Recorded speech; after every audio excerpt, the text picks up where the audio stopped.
Good afternoon, everyone. I am Deborah Archer, and I'm a pediatrician. And I am currently in Fort Collins, Colorado, and I work as a community health pediatrician at a federally qualified health center. And I have been serving on the Brown Medical Alumni Association board for approximately, I think now I'm on my last term, so 8 years. And it is my pleasure to welcome you to the 2021 Ruth B. Sauber Distinguished Alumni Lecture. The Ruth B. Sauber Distinguished Alumni Lectureship was established as a tribute to Mrs. Sauber's uninterrupted 23 years as a medical student affairs officer. This endowed lecture series serves and fosters a lasting relationship between faculty, alumni, and the students in the medical school. Mrs. Sauber was the only medical school administrator to have worked with every Brown medical student from the school's inception in 1972 until she retired in 1994.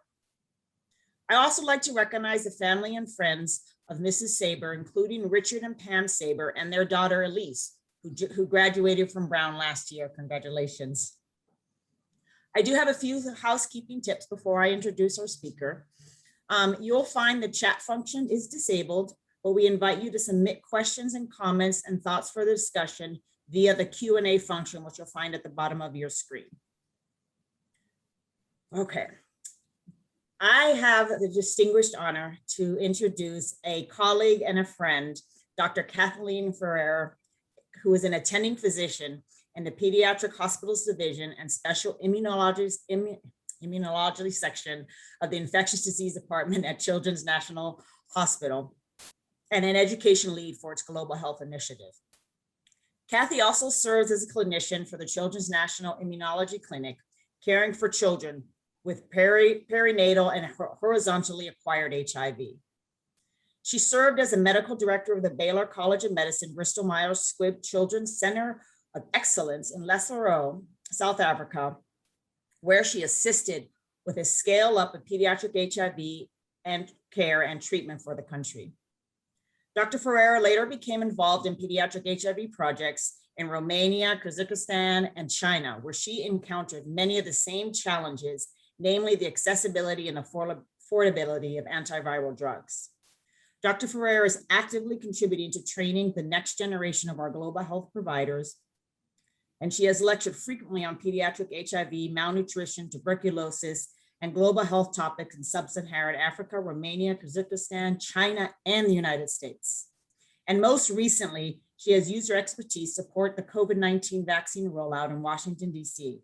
And in February 2021, she was interviewed on PBS NewsHour for her work on the front lines. She is a very dear friend of mine, someone who I connect with both I guess from a pediatric standpoint, but also spiritually with all the work that she has done across the world and in my hometown of DC as well as with the HIV epidemic. So it's my distinguished honor to introduce Dr. Kathleen Ferrer. Thank you so much for your very generous and kind introduction.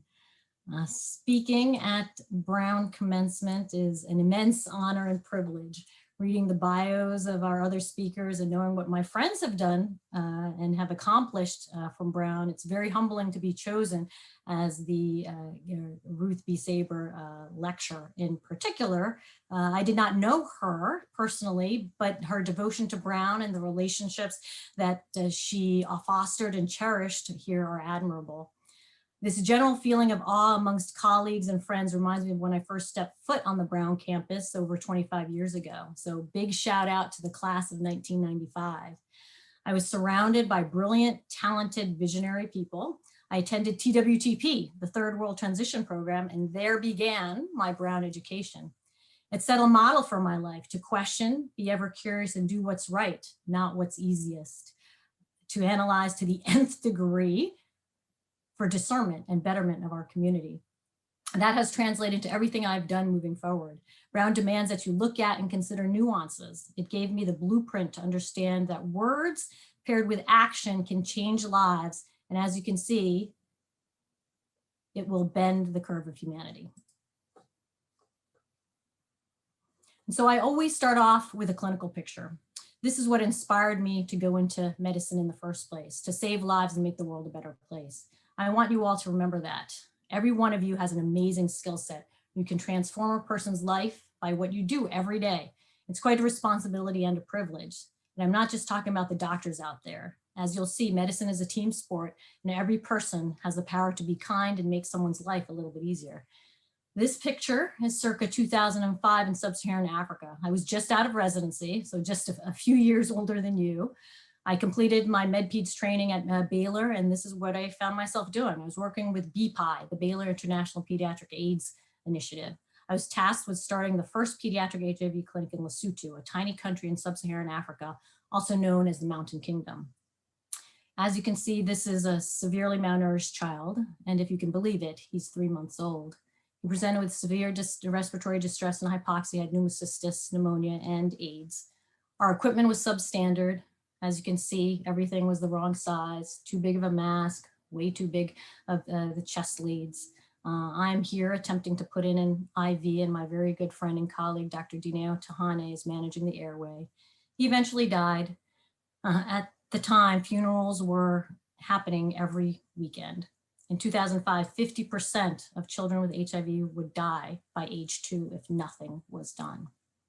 So when I arrived in Lesotho, I was the second pediatrician for the country. There were less than 20 kids on antiretroviral therapy in the entire country with a population of 2 million people.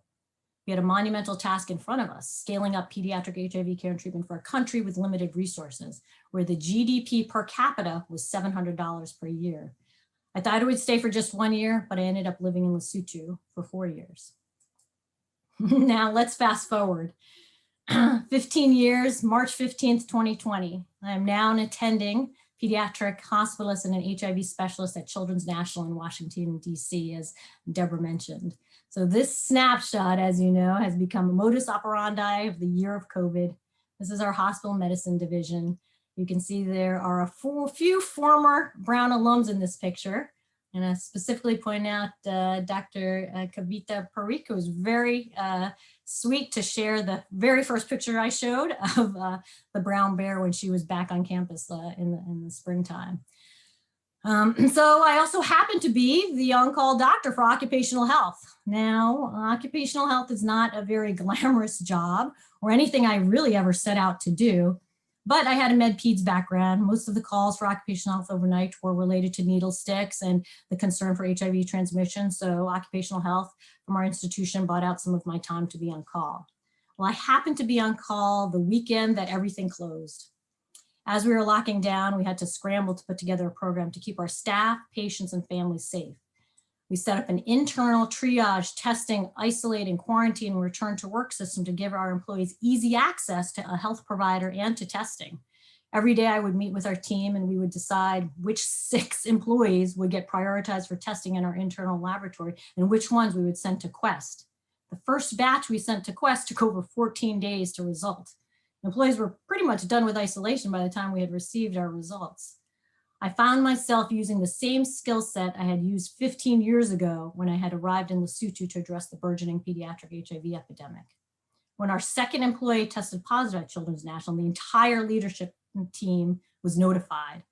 Our chief medical officer, our safety officer, our legal team, our senior vice president approached me and said, "Kathy, will you be okay telling this employee that they've tested COVID positive?" I thought, well, I've told teenagers that they have HIV. How much more difficult could this conversation be? And so it began, my year of COVID, eerily mirroring my experience with our response to the pediatric HIV epidemic 15 years prior. I drew on my HIV experience in sub-Saharan Africa and in Washington, DC to inform our approach to COVID in Washington, DC. 2 of the most seemingly different settings, but in the end, they required the same approach and principles. So as graduates of Brown, you gain a unique appreciation of history and how it impacts the world in the future. We're always looking for the root cause. So let's rewind the clock to look at the origin of HIV and how it emerged as a worldwide epidemic. This article was published in Science in 2014 and looks at the origins of HIV. Like COVID, it too jumped from animal to humans. The article describes the phylogenetics of the virus and how the earliest traces of the virus can be found in Cameroon in the 1920s. Subsequently, transmission was amplified in the DRC in Kinshasa and spread along transportation routes. along railways and waterways. By tracing the genetics of the virus, they eventually track it across the Atlantic by way of Haitian teachers who were stationed in the DRC and were returning home. So this technology now is what we use to study spatial dynamics and has been integral in us being able to analyze variants of COVID, looking at spread and then using that data to improve our response.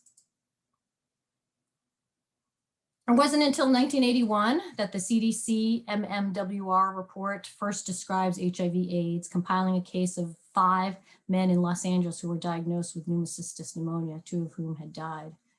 HIV explodes in the United States in the 80s in predominantly white gay men. This becomes the driving force that makes HIV exceptional on the world stage, garnering more attention and funding than ever seen before. It opens the door to what we refer to as global health. US-based institutions call it global health, but in reality, for the rest of the world, it's just health. So what makes HIV different and exceptional to many of the other disease entities that had existed previously, like tuberculosis and malaria? They had been around for centuries. How does HIV end up translating to more funding? So first of all, it was affecting people in countries with power and money, the United States. It generated a culture of AIDS activism and advocacy involving civil disobedience. LGBTQ activists were protesting the NIH. I had the privilege to ask Dr. Fauci about this, and he said that with HIV, it was the first time in his career that he had activists at his doorsteps who were armed with information and data and were demanding access to the newest drugs being developed. In 1987, the AIDS memorial quilt was displayed on our National Mall. It celebrated the lives of people who had died of AIDS-related causes. And to this day, it is the largest piece of community folk art in the world, 1.3 million square feet, the size of 30 football fields. Another key feature that distinguished HIV in its ability to garner support was its ability to humanize people with HIV. Think of someone famous with HIV, it's pretty easy. Arthur Ashe, Magic Johnson, Rock Hudson, Freddie Mercury. Think of someone famous with tuberculosis or malaria, much more difficult and therefore harder to empathize with. So these celebrities made it easy to put a face on HIV. Magic Johnson was particularly important because he shifted the dialogue from it being a gay man's disease to being a disease that affected heterosexuals and Black Americans. Similar dynamics occur with COVID. Remember Tom Hanks, when he got COVID, people paused.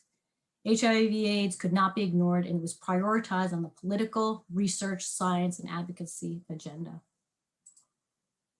So not surprising when the United States hit our 400,000 mark in January of people dying with COVID. It is commemorated in a similar fashion and demonstrating the scope and the impact on American lives. And this is Washington, D.C. So COVID truly laid bare the health disparities that exist in the US. The Black and brown communities were dying in disproportionate numbers.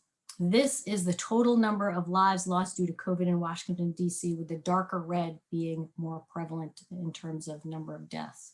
Clearly, our Southeast wards, wards 7 and 8, which are predominantly Black and brown and where the median income is $37,000, is hit much harder. White people who tend to live in Ward 3 in the Northwest hit much less by the epidemic in Washington, D.C. And the median income in the Northwest is $159,000 a year. Washington, D.C. is a microcosm of the United States and the world, all in a 10 by 10 square mile area. But I was not surprised by this data at all. So from doing my HIV work, I knew that this was the virus of HIV cases living in the district. Looks pretty similar. And unfortunately, that is the same map you can use to depict many other disease entities which are related to social determinants of health. These maps were seared into my brain as we began thinking of equitable distribution of the vaccine. I also had familiarity with the scale up of PrEP for HIV, pre-exposure prophylaxis, which is where a person who does not have HIV takes daily antiretroviral medications to prevent the acquisition of HIV. It is over 95% effective when taken consistently. So we have tools to end the HIV epidemic.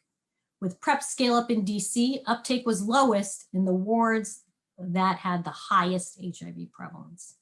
I had a sneaking suspicion that we would encounter the same challenges with COVID vaccine distribution as we had with PrEP. This informed our approach to vaccine prioritization early on. Vaccine hesitancy and cautiousness was going to be real, and we need to address it proactively and strategically. And so the scope of HIV and COVID are profound. HIV affected the productive sector of society. People who are contributing to the economy, people who were in the prime of their life, they were dying. Life expectancy was decreasing the first time, particularly in sub-Saharan Africa. In Lesotho, circa 2000, the life expectancy dropped to 44. When I arrived in sub-Saharan Africa, the prevalence of HIV in Swaziland, now known as Eswatini, was 42%. Almost half of the population had been infected with HIV. Stephen Lewis, who was the UN Special Envoy for HIV and AIDS to Africa, was essentially predicted that if nothing was done to halt the epidemic, the country of Swaziland would disappear. So how does the world turn it around such that now HIV is considered a chronic disease? I suspect 15 years from now, you will be lecturing about the beginning days of the COVID epidemic, the first case you saw of MIS-C, or multi-inflammatory syndrome, in children. What happened here to reverse this trend, to bend the curve, to change the fate of countries like Eswatini? So on the global stage, one of the key interventions was financial investment and global coordination of health services. In 1996, UNAIDS was formed to serve as the United Nations coordinating body to help galvanize worldwide attention to AIDS. In 2001, UN General Assembly hosted a special session and created the Global Fund. This created a multilateral funding mechanism to pay for HIV care and treatment for countries who could not afford life-saving antiretroviral treatment. The world recognized that the failure to address the HIV epidemic in sub-Saharan Africa would pose a security threat to the entire world. There was political will. George Bush established PEPFAR in 2003, the President's Emergency Plan for AIDS Relief, and provided a US-based funding mechanism to enhance the healthcare infrastructure and scale up care and treatment and prevention. And with HIV, we see this bend in the curve, the decrease in new infection, the decrease in the number of deaths, and more people living with HIV. So we see the tipping point, all right, where the continual increase in pregnant women receiving antiretroviral therapy decreases the number of children being born with HIV. So we know science works. Antiretroviral therapy is effective. That is step one. But now we need to figure out how to implement and operationalize the science and scale it up to go from one person benefiting to the community buying in, and ultimately the country and the world bending its curve. Same with COVID. We know vaccines work. They are safe and effective, but now it's about getting shots into arms. So we'll shift gears a little bit to on-the-ground implementation. We've gotten a 40,000-foot view thus far and have seen the similar disease pattern, scope, and impact of both HIV and COVID. Addressing both the epidemics can seem insurmountable in terms of its challenges. But with every challenge, there's always an opportunity to do better, find creative solutions, and exceed limitations of the past. So in Lesotho, we use the HIV epidemic as a platform to strengthen overall health infrastructure. This is where I worked in Maseru in Lesotho, probably one of the nicest buildings I have ever worked in. Baylor had entered into a public-private partnership with Bristol Myers Squibb and the Lesotho Ministry of Health. Our mission was to catalyze care and treatment of kids with HIV. Bristol Myers Squibb, they paid for the building of the clinic. Baylor provided the technical expertise by way of doctors, and the Ministry of Health paid for everything else. They had buy-in. The salaries of our staff, utilities, supplies, drugs. Pediatric formulations had just arrived in the country. Previously, they had no liquids, medications for kids. The 20 kids who were on antiretroviral therapies at the time, they were being treated by splitting adult formulations. And so we helped open up the first pediatric HIV clinic in the country. The Clinton Foundation stepped up and were instrumental in negotiating deals to decrease the cost of life-saving antiretroviral treatment. In the United States at the time, the cost of 1 year's worth of ARVs was $15,000. The Clinton Foundation applied a business approach to a medical and public health problem, crossing sectors. They took something that was high cost and low volume at the time in sub-Saharan Africa and changed the equation. They changed it to create high volume with low cost. They formed a consortium of countries to buy drugs. They approached several generic drug companies in India and said, hey, if we give you 10,000 customers to use your antiretroviral drugs and buy them, will you drop the cost? Their profit margin for the companies remained the same. Then the Clinton Foundation went to China, who sells the raw materials to India, who makes the drugs. And they say, hey, if you drop your prices, we'll give you the business of these 7 Indian drug companies. Then they bring in the experts to look into the production of the drugs to see if you can decrease the number of steps to production and create more cost savings. They combine drugs to make fixed dose combinations. So you have to take one pill once a day and you can decrease the cost of shipping and packaging. The Clinton Foundation negotiates its way to make antiretroviral therapy feasible instead of cost prohibitive. And so this is what begins the basis for now starting to get the drugs to the kids. But it requires an entire cascade of efforts, including testing, diagnosing, treating opportunistic infections, and then getting them on antiretroviral drugs, monitoring and ensuring that they can be adherent to those medications. So the same excitement when we opened the first pediatric HIV clinic at Lesotho was here in Washington, D.C. in December of 2020, when we received our very first shipment of Pfizer vaccine, December 15th. But like Lesotho, it wasn't without challenges. It was daunting. We had 8,000 staff located in multiple outpatient and inpatient settings in 3 different jurisdictions, DC, Maryland, and Virginia. Our first allotment of vaccine was going to be 750 doses for these 8,000 staff.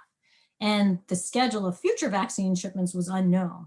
So we had to apply an ethical framework to create a prioritization algorithm to maximize benefit, minimize harm, promote justice, and mitigate health inequities. So with the vaccine, we knew there was light at the end of the tunnel, but I also knew that we had to ensure equitable access. So here's the vaccine coverage map for DC in March of 2021. A mirror image, right, of all the other maps depicting burden of disease. As I had anticipated, those with the most risk for severe disease were not getting vaccinated. This literally hit home. My wife is also a pediatrician at Children's National, and she is Black, and her mother grew up in Anniston, Alabama, her father in Pennsylvania. Her father in the 1950s was the very first Black Pennsylvania state trooper. She grew up on army bases, and we met in Lesotho. So definitely that must have been fate. I'm in charge of the vaccine distribution for Children's National. I come home and I'm ready to discuss, when should we get our vaccines? Should we get them on the same day? What if we both have side effects? And she looks at me, I'm not getting that. What? We talk and she explains her hesitancy, her cautiousness.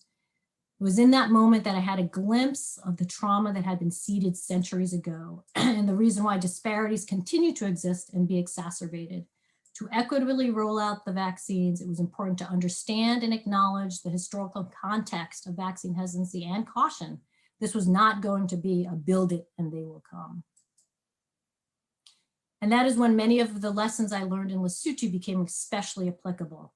Here's the inauguration day of our Baylor clinic, the first day. Do you know how many kids showed up to get tested at our clinic? 5. We had this $1 million facility and 5 kids showed up the next day after the inauguration day.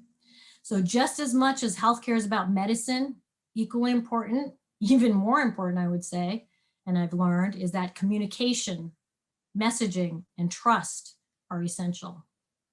In the healthcare arena, your marketing team and your communications major play a critical role in implementation. And that's where I credit the Brown's open curriculum and its emphasis on discovery and pluralism. Brown gave me the skills necessary to be bold and find creative solutions across silos and sectors. Everything you do contributes to everything else you do, although it might not necessarily be apparent at the time you're doing it. Taking a class in the sociology of poverty helps an engineer approach problems with a lens of equity. This ability to have a multimodal, multi-sector, multidisciplinary approach is key to solving complex problems.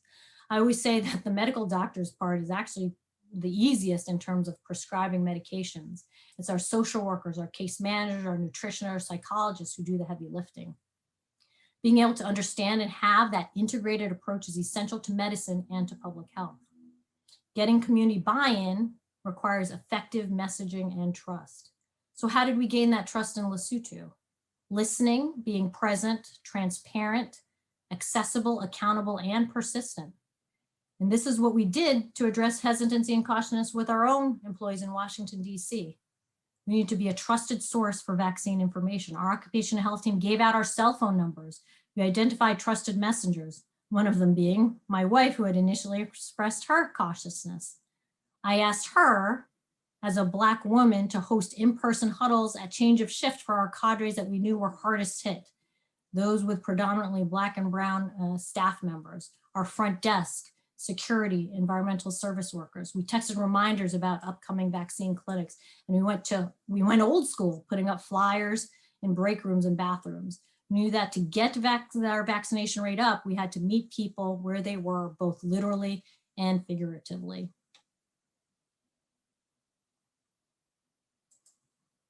So we established a mass vaccination clinic in our auditorium. It was open 12 hours a day, 5 days a week for about 6 weeks or so to accommodate our employees and ensure access. In Lesotho, we went to the community to test for HIV. Instead of them having to come to clinic, we established community-based initiatives. We did the same in Washington, D.C., partnering with D.C. Health and public schools to vaccinate teachers to get kids back to school sooner. We vaccinated well over 3,000 public health teachers in DC. We vaccinated trusted messengers, ambassadors, and champions to leverage social networks and social capital to create a ripple effect in our most hardest hit communities. In Lesotho, we also knew that accessibility to services was a limitation for many.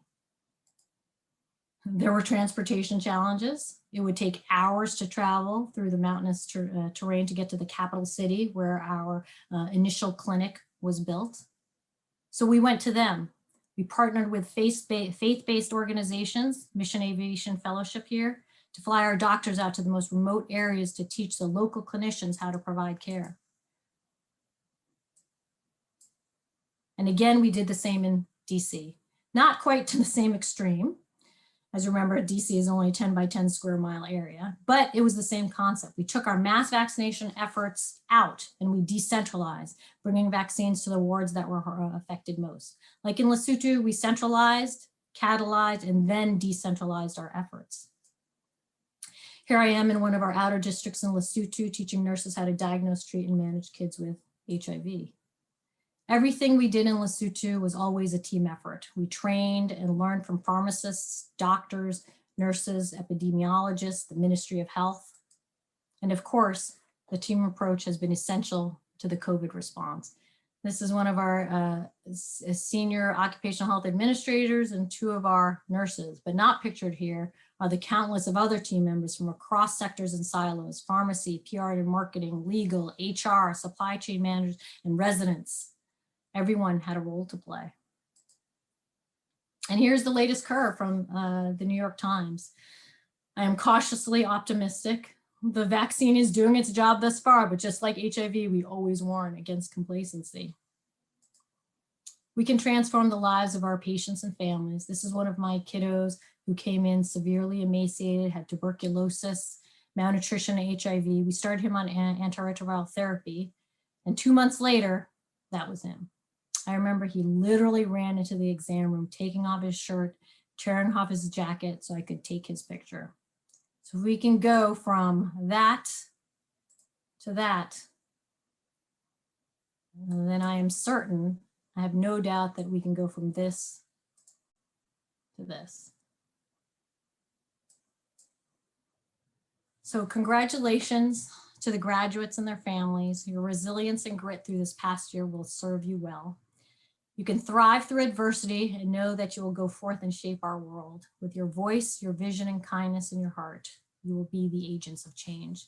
Learn to see the extraordinary in the ordinary and cherish the little moments in life, the people you are surrounded by, their smiles and their laughter.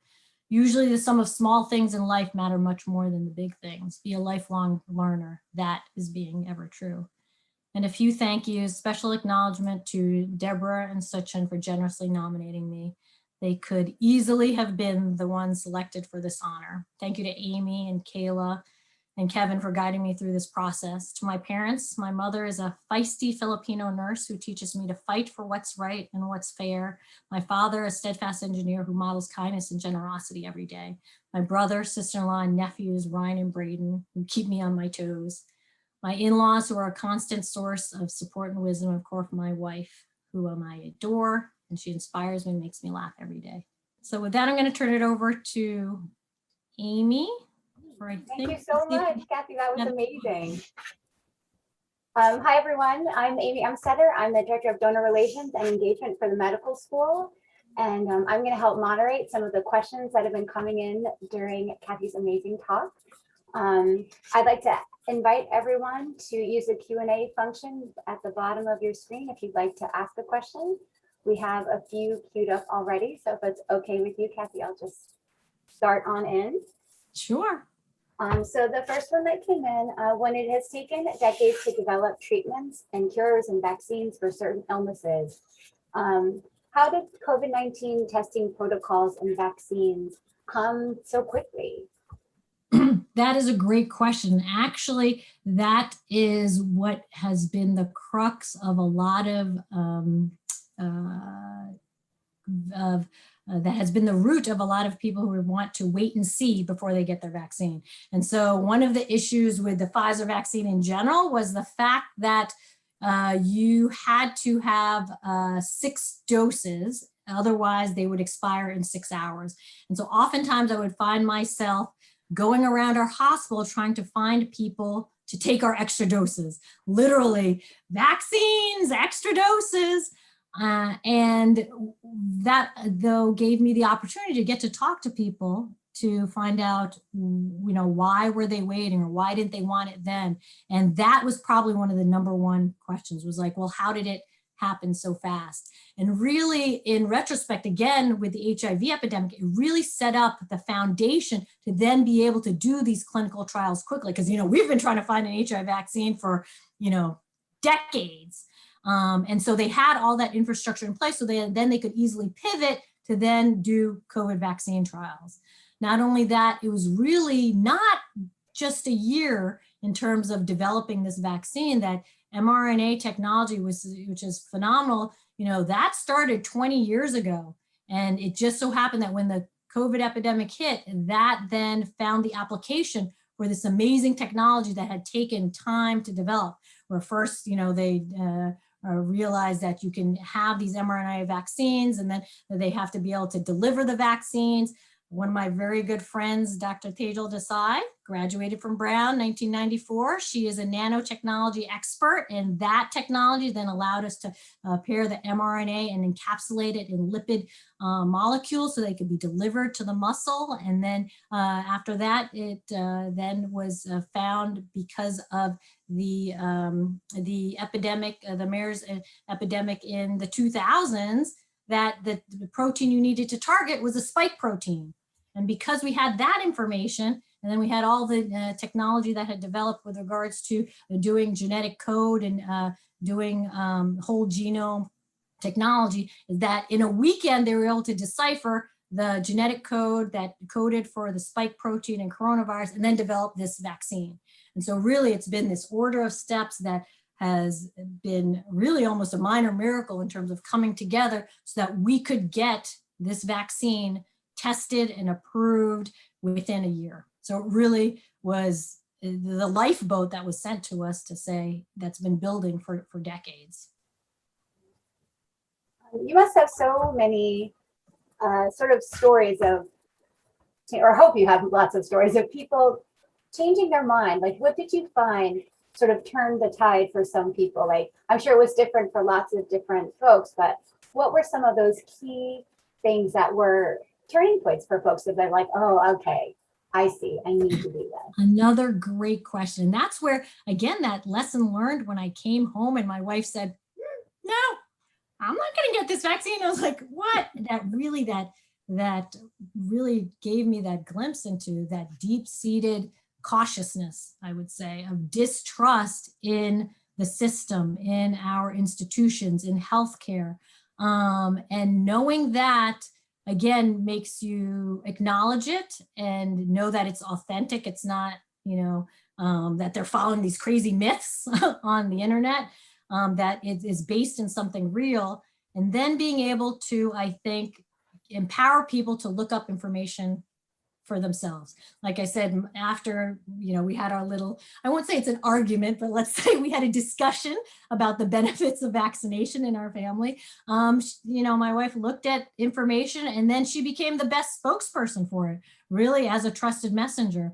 And I think then it's the persistence in terms of, like I said, I would be out saying extra doses, vaccines, and I would see people and they'd be like, this is the third time you've asked me, Dr. Ferrer. It's like, maybe tomorrow. And so this constant, and it's a marketing concept as well, right? The more touches you have, then that might change somebody's minds. If you see something 17 times, you're like, maybe I will get that vaccine. Maybe I will, start pre-exposure prophylaxis and PrEP.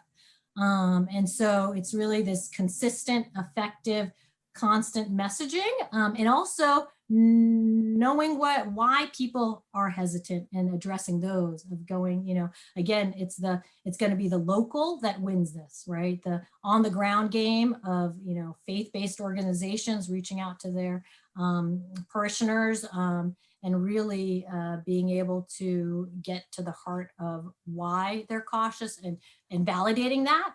And then saying, well, this is other information that you may want to consider to keep yourself safe, keep your family safe, and keep the community safe to really, change the course of this epidemic. So the next question is, what do you believe will be the future for COVID vaccination moving forward? And what involvement have you had with the development of a vaccination for pediatric patients?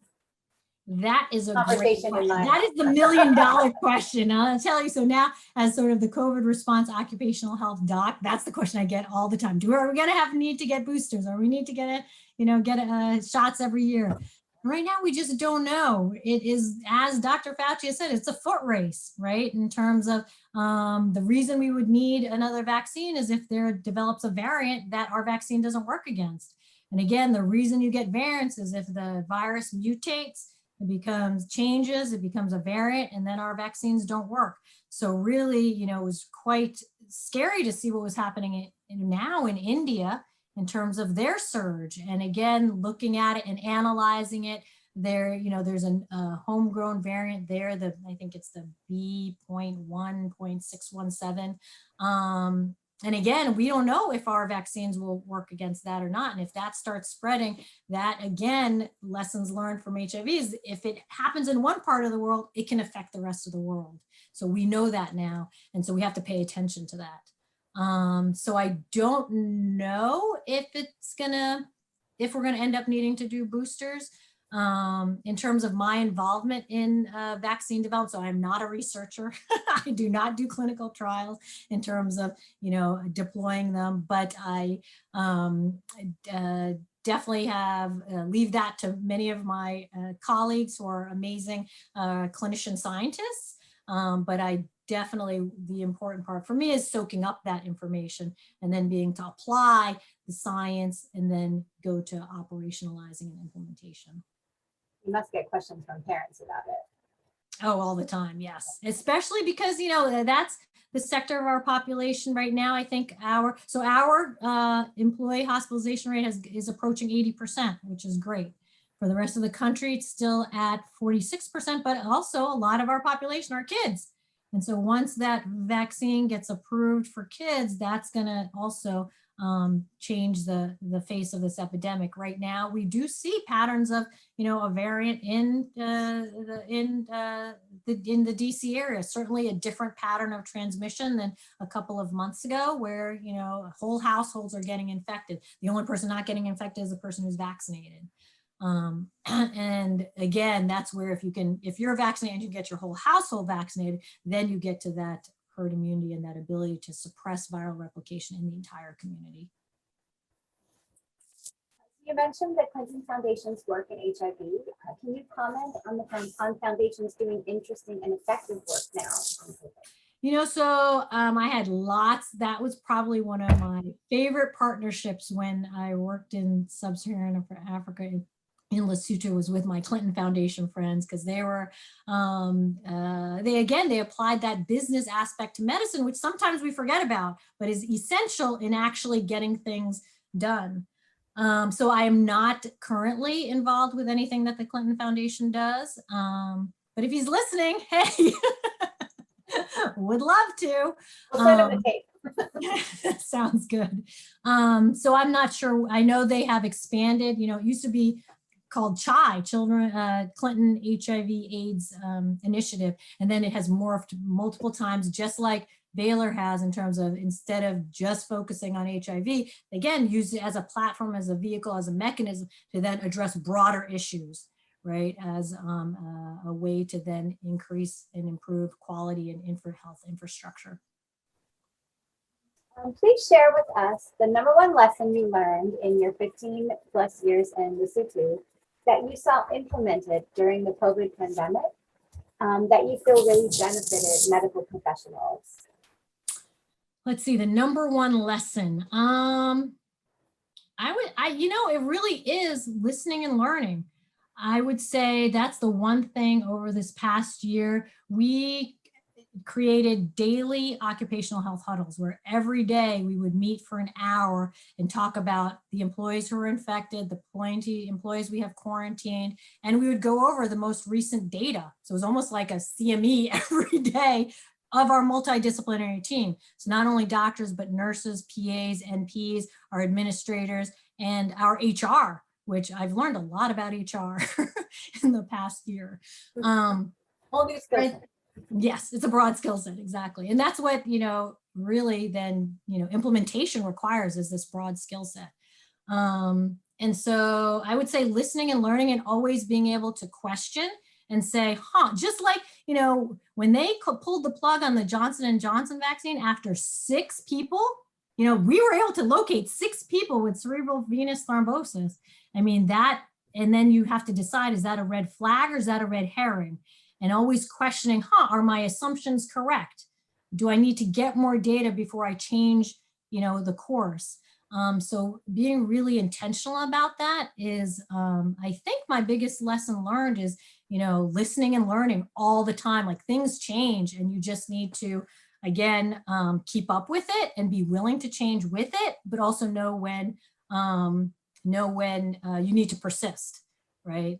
So knowing when to rock the boat and when not to rock the boat, probably a good lesson for life in general, of picking your battles. What do you think has been the biggest toll on children in the last sort of year and a half? The mental health toll, for sure, because we know biologically they fare much better than COVID than we do. And they just don't get as sick. And so I think it's the mental health toll of not being able to see their friends, of the fear that sort of they've grown up with over the past year, where, again, I was just talking to one of our employees who her son just tested positive, and she was saying, but he's a great masker, almost too much so, where he won't go anywhere without his mask, where it's become like a safety blanket. And teenagers in particular, like that senior year, you guys, the graduates, it's just not to be on campus. Like, I think we were saying before we got on this call, how, Zoom is great and it's wonderful because it's definitely created an opportunity to provide access for some people who might not have it, but there's nothing replaces that in-person camaraderie, that in-person interaction and touch. Like, being able to touch someone, you realize this past year how special that is. So I think that mental health toll is the biggest, and it's going to play out. We'll definitely see it in the coming years. Children not getting sick has been sort of like the one small grace, I think, of the pandemic. Why don't they get sick? Why aren't they getting sick? So Yeah, Superpower. yeah. I mean, that is something that I think would be a Dr. Fauci level question. But, really, I think, the sort of hypotheses that I've seen put out is that they have a more robust immune system, and they've been exposed to there's a lot of also cross immunity in terms of other, not the novel coronavirus, but other coronaviruses. And they just are able to fight it off better and just be less symptomatic. Really what we've worried in kids, and what I worry actually in general, the mortality of COVID, we see it on the news all the time because that's what grabs the headlines. But it's really worse in our, older population. But in terms of what we worry in kids is then the long-term effects, right? The MIS-C, the kid who gets the multi-inflammatory syndrome, and then adults who, a lot of people are like, oh yeah, I was over in 4 or 5 days. But those long-term long haulers, we don't know who's going to be a long hauler and who's not. And so having the possibility of having these persistent symptoms, I think is what is most scary. Think of another time in history where an illness informed sort of every part of our culture. I feel like COVID has really transformed, but I feel like at one point in time, HIV really did that too. What do you think that does to sort of like a culture of patients? Like, what do you think have been sort of like biggest evolutions from these two pandemics? I think it connects us globally, right? I mean, clearly that's where COVID is a little bit different than HIV. In terms of HIV, you could kind of put in the back of your mind and say, oh, that's a sub-Saharan Africa problem, right? Or it affected key populations, right? In terms of meaning, the epidemic for HIV is driven differently in different parts of the world. In North America, South America, MSM, men who have sex with men, is predominantly responsible for transmission. Sub-Saharan Africa, heterosexual women. In IV drug use in Eastern Europe, sex trafficking in the Southeast. And so you could say, that's a key population. I don't have to worry about that. But COVID just is everybody, right? Again, different. Certainly there are disparities. But certainly it not only then affected the health, but when you start affecting the economy, right, there's that overlay that again makes both HIV and COVID unique in terms of their impact on that scale as well. Okay, that is the end of our questions. I first want to thank you for the incredible work that you're doing. I'm in awe. I just think it's amazing. I'm so grateful to have you on the front lines and getting people vaccinated. I think it's great work, and keep it up. We're so happy that you were able to spend some time with us today and that we could honor you with this lecture and this award. I want to thank everyone that joined us online today, and a very special thank you to the Sauber family for gifting the opportunity to host this lecture each year and share expertise like yours with our whole community. So thank you, everyone. Have a wonderful weekend. Enjoy some sunshine. And I hope you're going to do some other things for reunion and commencement weekend.